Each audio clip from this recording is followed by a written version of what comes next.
राष्ट्र संत श्री प्रमुख सागर सा ज्ञानी ना संसार में। अमृतदायी ज्ञान है इनके प्रवचनों के सार में। पुष्प दंत महाराज के शिष्य हैं, ज्ञान उन्हीं से पाया है। प्रतिमूर्त है अपने गुरु की, वो ही ओज समाया है। जग कल्याण की कुंजी इनके धर्म ज्ञान भंडार में। अमृतदायी ज्ञान है इनके प्रवचनों के सार में। अहिंसा तीर्थ के हैं ये प्रणेता, असम राज्य के राजतिथि। आत्मानुशासन से कल्याण की सिखलाए जग को युक्ति। जिनवाड़ी चैनल कहे गुरुवर प्रभुवर हैं साकार में। अमृतदायी ज्ञान है इनके प्रवचनों के सार में। इस कार्यक्रम के पुण्यार्चक हैं जय कुमार, भागचंद काला, भागलपुर एन गुवाहाटी, संतोष कुमार, मंजू देवी, आलोक कुमार रेखा, अक्षय, सांची, चिन्मय छाबड़ा गुवाहाटी, नागरमल, जीवन माला, नरेंद्र, अनीता, बीरेंद्र, प्रीति, अरिहंत, अभिनंदन, अतिशय, अक्षत गंगवाल परिवार गुवाहाटी।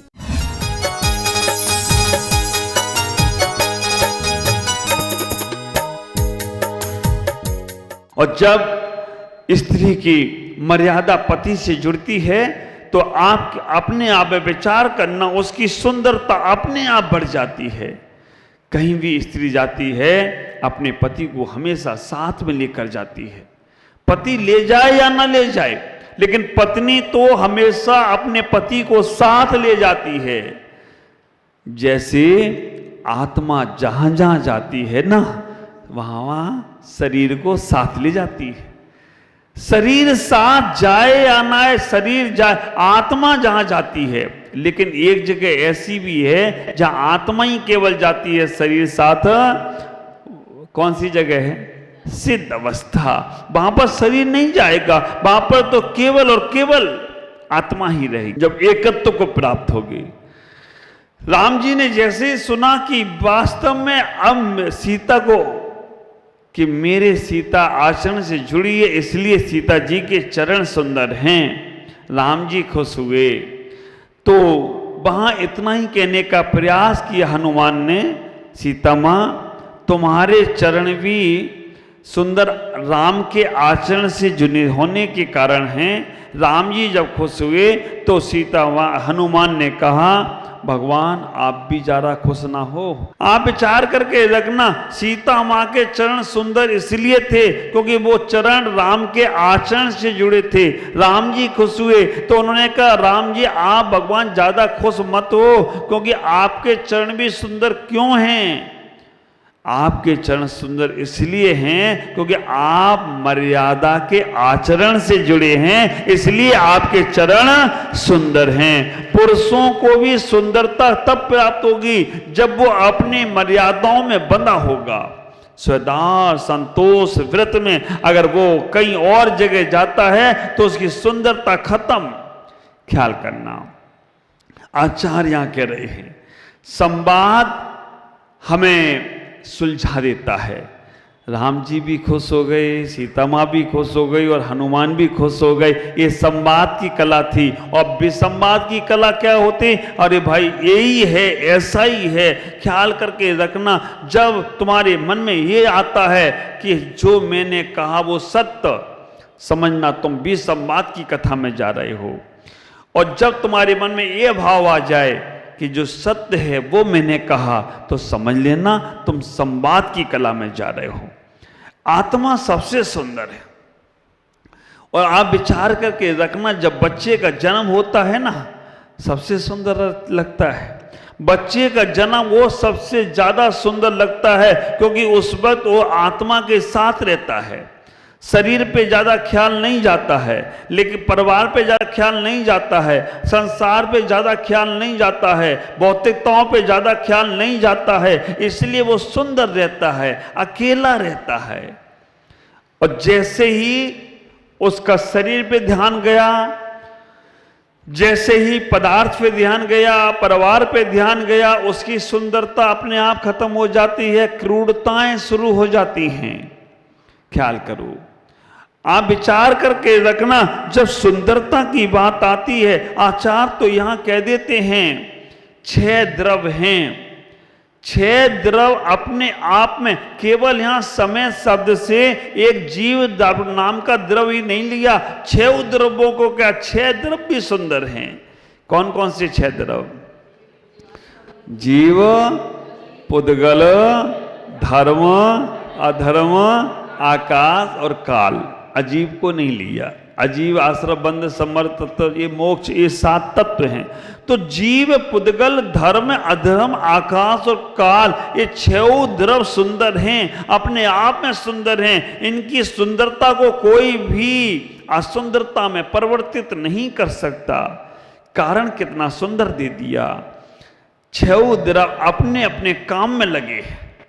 जीव द्रव का जो काम है जानना और देखना, पकड़ना नहीं। तो जीव द्रव जानता है और देखता है तो सुंदर है। पुद्गल का काम है पूर्ण गल करना। वो अगर स्थायी रहना चाहे तो दुखी हो जाएगा। वो पूर्ण गलन स्वभाव उसका है, इसलिए वो भी सुखी है, क्योंकि मालूम है पुराना नया पुराना होता रहूंगा तो मैं अपने आप में सुखी रहूंगा। धर्म द्रव का काम है दूसरों को चलाना, चलते हुए जीव और पुद्गल को गमन में सहकारी बनना। आप विचार करके रखना, हमारे द्रव संग्रह में आचार्य नेमिचंद सिद्धांत चक्रवर्ती कहते हैं जीव पुद्गल को चलाने में सहायक धर्म द्रव है ना, गति हेतु है। और अधर्म द्रव का काम है रुके हुए को रुकाना। वो काम जो कर रहा है उसको ही करने दिया जाता है तो वो अपने आप में सुखी है। आकाश द्रव का काम है दूसरों को स्थान देना, और काल द्रव का काम है परिवर्तन। जो तुम्हारा समय, दिन, घंटा, मिनट का परिवर्तन कराना, वो काल द्रव का काम है। आप विचार करना, 6 द्रव इसीलिए सुखी हैं कि वो अपने आप में अपने आप को देखने का प्रयास करते।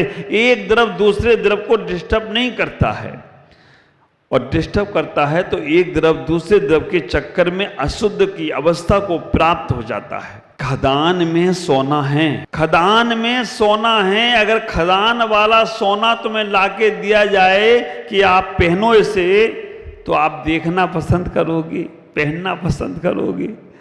ख्याल करना, खदान वाला सोना आप देखना और पहनना पसंद नहीं करोगे, क्योंकि वो तो बहुत काला कलूटा कैसा होगा।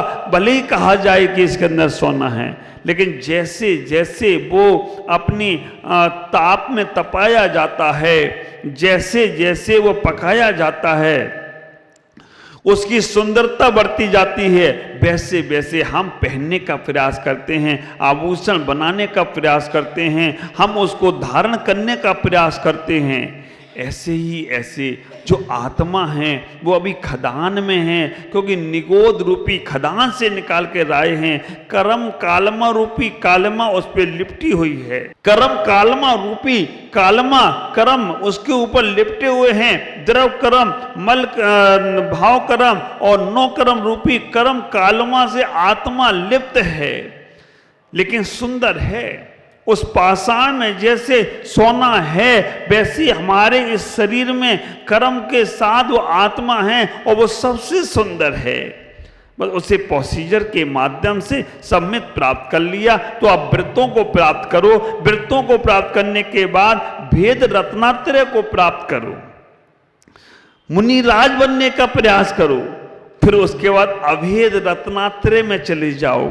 अभेद रत्नात्रय की स्थिति में और प्योर हो रहा है, और जैसे ही सिद्ध अवस्था पाई तुम प्योर सुंदर हो जाओ तो कोई आश्चर्य की बात नहीं है। प्रयास यही करना है, भाव यही रखना है, ख्याल करना। आचार्य यहां कह रहे हैं उस सुंदरता को पाना है तो बंद कहा यत्ते तेण। बंद की कथा पुद्गल की कथा है, एक में बंद नहीं है। आत्मा अकेला हो तो कभी बंद कर ही नहीं सकता है। जब पुद्गल के साथ मिलता है जुलता है तो बंद है। जब तक हमारे भाव, हमारे परिणाम, हमारे विचार हम तक सीमित हैं तब तक हम सुखी हैं। एक सुखी, दो दुखी, तीन में झगड़ा, चार में लफड़ा, बाद में खटारा ही खटारा गाड़ी है। आप विचार करके रखना, एक सुखी, दो दुखी, तीन में झगड़ा, चार में लफड़ा और बाद में तो फिर खटारा है।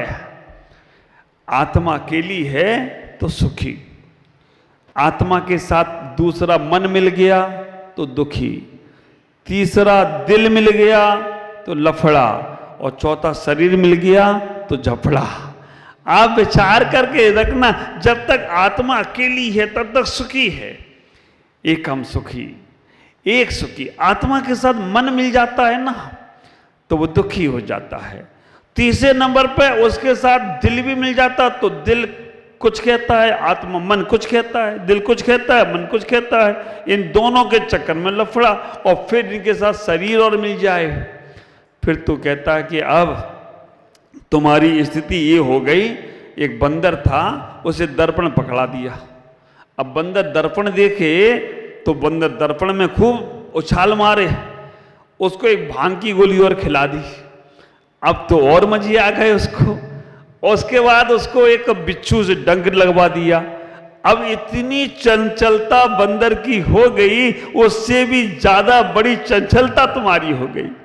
आत्मा अकेली थी, कोई बात नहीं थी, कभी खुरापात भी कर जाए, कभी कुछ भी कर जाए, करेगी नहीं वैसे तो, लेकिन जैसे ही उसमें मन मिल गया तो वो और खुरापात करने लगी। और जैसे ही उसमें दिल और मिल गया तो अब दिल है तो बस, हाँ कौन कह रहा दिल है तो मानता नहीं। आप विचार करके रखना, अब वो दिल मानता नहीं और मन मनवा के रहता है। मन कहता है मैं छोड़ूंगा नहीं इसे। अब इन सबको इकट्ठा करके शरीर कहता है तुम चिंता मत करो, मैंने तुम्हें सुंदर सा घर दे दिया ना। इस शरीर ने दिल को भी संभाला है, मन को भी संभाला है, आत्मा को भी संभाल लिया। और इस घर से जब तक नहीं निकलोगे तो तुम इन्हीं में लगे रहोगे। ये पंच इंद्रिय रूपी घर है। इनसे निकलकर जो सुंदर तुम्हारी आत्मा है उधर ध्यान दो। और आप विचार करना, आचार तो हमारे यहाँ ये कह देते हैं कि एक इंद्रिय से लेकर पंच इंद्रिय तक के सभी जीवों की आत्मा सुंदर है। केवल मनुष्य की या केवल देवों की या केवल और किसी की नहीं, सभी की आत्मा सुंदर है। शरीर तो सुंदर हो सकता है लेकिन आत्मा सुंदर होना, ख्याल करके रखना। जिस शरीर की सुंदरता थोड़े समय बाद खत्म हो जाती है और जिस आदमी के स्वभाव की सुंदरता हो वो स्वभाव से अमरता को पा जाए तो कोई आश्चर्य की बात नहीं है। शरीर की सुंदरता पे ध्यान मत दो, अपने स्वभाव की सुंदरता पे ध्यान दो। मैचिंग का जमाना है, मैचिंग मिलाते हो। कौन कौन सी मैचिंग मिलाई? कपड़ों की मैचिंग मिलाई। आप ख्याल करके रखना, ऐसी लाल साड़ी, लाल चूड़ी, लाल सिंदूर, लाल कान के वो टॉप, लाल वो यहाँ पे वो झूमर झूमर लगाते वो, सब कुछ लाल लाल लाल लाल लाल। बच्चा भी साथ में तो उसको भी कपड़े लाल, पतिदेव हो तो उनको भी कपड़े लाल। चलो कोई बात नहीं, बहुत अच्छा हो गया, मैचिंग का जमाना है। कई बार होता है ना कि आप लोग परिवार में कहीं एक ही फंक्शन में जाओ तो सब लोग मैचिंग से जाते। हरे हैं तो वो हरे ही हरे, अब पीले हैं तो पीले पीले, तो एक महिला ने लगा लिया हरा ही हरा, तो पूरा हरा हरा सब कुछ पीले पीले। आप विचार करना, जितनी बाहर मैचिंग मिली हुई है उतनी अगर मन की मैचिंग मिल जाए तो तुम्हारी आत्मा सबसे सुंदर हो जाए तो कोई आश्चर्य की। बाहर का सेटिंग तो सुंदर है लेकिन अंदर की सेटिंग भी तो सुंदर करना है। और वो जब ही होगी जब तुम्हारा मन मिलेगा, और वो मन मिलेगा तो तुम्हारी सुंदरता बढ़ती जाएगी। आचार्य यहाँ कह रहे हैं एक इंद्रिय की आत्मा भी सुंदर है और हमारी भी सुंदर है। उस सुंदरता को निकालना है, उस सुंदरता को कहने का प्रयास करना है। ख्याल करना, आचार्य यहाँ कह रहे हैं जब तक हमारी बंद की दृष्टि है, कर्मों की दृष्टि है, तब तक हम बाहर की अवस्था को प्राप्त होते रहेंगे। हमारे अंदर जो भाव दशा चल रहे हैं, वास्तव में आचार्य कभी कभी इतनी गहरी बात कह देते हैं कि हम लोग सोचते हैं कि हम करें तो करें क्या। अगर हम ये कहते हैं कि 24 ठाना गति हमारी है, इंद्री हमारी है, गुलिस्तान हमारे हैं, आप विचार करना, गति, इंद्री का है, योग, वेद, लेस्या, भाव, परिणाम, ये सब हमारे हैं। ये तुम्हारे शरीर की सुंदरता है। जैसे बाहर क्रीम पाउडर से तुमने सुंदर अपने आप को बना लिया, जैसे बाहर लिपस्टिक चिपस्टिक से अपने आप को सुंदर बना लिया, ऐसे ही आपने अध्यात्म दृष्टि से अपने आप को सुंदर बना लिया कि मैं 5वें गुलिस्तान में हूँ, मैं 6वें में हूँ, मैं 7वें में हूँ, मेरी मनुष्य गति है, मेरे पास शुक्ल लेस्या है, मेरे पास ज्ञान सम्यक ज्ञान है, मेरे पास ये है। ये जो बाहर की सुंदरता है ना, जो आपने जो अध्यात्म की सुंदरता बना ली है, वो कह रहे हैं ये भी तुम असुंदर हो। जब तक इनसे भी परे नहीं होगी, इनसे भी परे होना है, कुछ भी नहीं है, गुलिस्तान आदि हमारे नहीं हैं, तब जाके हम सुंदर होंगे। आप विचार करके रखना, सनत कुमार चक्रवर्ती के बारे में आता है कि वो नेचुरल बहुत सुंदर थे, उनकी सुंदरता की चर्चा स्वर्गों में चल रही थी। सनत कुमारी चक्रवर्ती है ना, उनकी चर्चा स्वर्गों में बहुत सुंदर थे, देवता उन्हें देखने आए। जब वो अखाड़े में उन्हें देख रहे थे तो उन्होंने कहा कि आप बहुत सुंदर। उन्होंने कहा अभी क्या देखा, राजमहल में आए तब देखना। राजमहल में वो तैयार होके आए, उन्होंने कहा वो ही नहीं हो तुम कुछ और हो, वो कुछ और था, अब वो कला तुम्हें सिखा रहा हूं। आप अगर सुंदर अपने आप को बनाना है तो सामायिक में श्रावक हो या साधक हो, आराधक हो या साधक हो, सामायिक में चिंतन करो, सामायिक में चिंतन करो, शुद्धो हम निरंजनो हम, सामायिक में चिंतन करो, हम कसाय रहितो हम, सामायिक में चिंतन करो, इंद्री रहितो हम, सामायिक में चिंतन करो। उस शुद्ध आत्मा का चिंतन करने, मनन करने में कोई दिक्कत नहीं है। अनुभूति तो जब होगी तभी होगी। टिकट तो ले लो कम से कम, मंजिल पे पहुंचोगे जब गाड़ी में बैठोगे, और गाड़ी में बैठकर गाड़ी से उतरोगे भी तब तुम्हें अनुभूति भी हो जाएगी। लेकिन टिकट तो लो, उसका अनुभव करने का निर्णय तो करो, ऐसा सोच तो बदलो, चिंतन तो बदलो, मनन तो बदलो। हम जैसा चिंतन करेंगे वैसा चेतना जागृत होगी। हमारे पास हमारे धुलियान के हमारे गंगवाल, क्या नाम है उनका, मीना गंगवाल, हमेशा आती हैं और एक चीज वो हमेशा बोलती हैं कि जैसा आप सोच रहे हो कुदरत कहेगी तथास्तु। आप विचार करना, जैसा आप सोच रहे हो वैसा कुदरत कहेगी तथास्तु, आप वैसे ही हो जाओगे। तो आप अपनी सोच बदलो। आज आचार्य तीसरी गाथा में यही कह रहे हैं कि आप जब तक अपने आप का चिंतन करोगे आप बंद में भी संवाद में नहीं जाओगे, और जब पर का चिंतन करोगे तो आप भी संवाद से बचोगे ही नहीं। तो इसलिए हमें उस तत्व तक जाना है, उस निज आत्मा तक जाना है। तो बाह्य के पदार्थों से संपर्क कम करो, पहले अपने बाह्य के पदार्थ, परिवार के और संबंधों से अपने आप को बचाओ, पदार्थों से बचाओ, फिर शरीर से बचाओ, फिर मन से बचाओ, फिर अपने आत्मा में लौट जाओ। जितना जितना बाह्य कम होगा उतना उतना तुम्हारा अंदर का वैभव बढ़ता चला जाए तो कोई आश्चर्य की बात नहीं होगी। इस कथा में आचार्य इतना ही कह रहे हैं, ये आत्मा सबसे ज़्यादा सुंदर है। 6 द्रव अपने आप में सुंदर हैं। आप अकेले हो तो सुंदर हो, लेकिन जहाँ से 2 का द्वंद्व मिलता है वहाँ से तकलीफ शुरू हो जाया करती है। तो आप अपने जीवन में एकत्र उस आत्मा को पाने का प्रयास करो, तभी तुम्हारा जीवन मंगलमय होगा। ओम नमः। जय गुरुदेव।